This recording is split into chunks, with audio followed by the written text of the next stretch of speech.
கிருஷ்ணர் தன் வாழ்க்கையில் நிறைய கஷ்டங்கள் இன்னல்கள் பட்டார் அப்படிங்கிற ஆங்கிள் யாரும் பார்க்க மாட்டார்.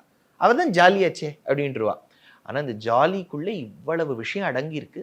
அது அவர் அப்படி தொடச்சு போட்டுட்டு எப்படி நம்ப இருக்கணுங்கிறதுக்கு அவர் எடுத்துக்காட்டு.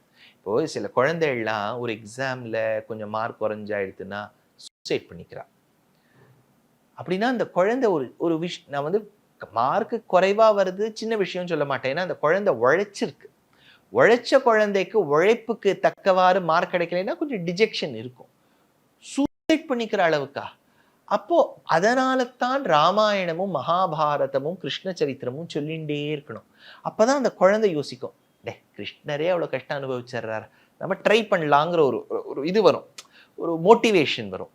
அதனால தான் கிருஷ்ணருடைய லைஃப்ங்கிறது இன்றளவும் நம்ம ஆச்சாரியர்கள் ஒரு பெரிய இன்ஸ்பிரேஷனா கொண்டாடுறாங்க. அனன்யாஸ் நானா நானி ஹோம்ஸ் கோயம்புத்தூர். இது எங்களோட பாரடைஸ்.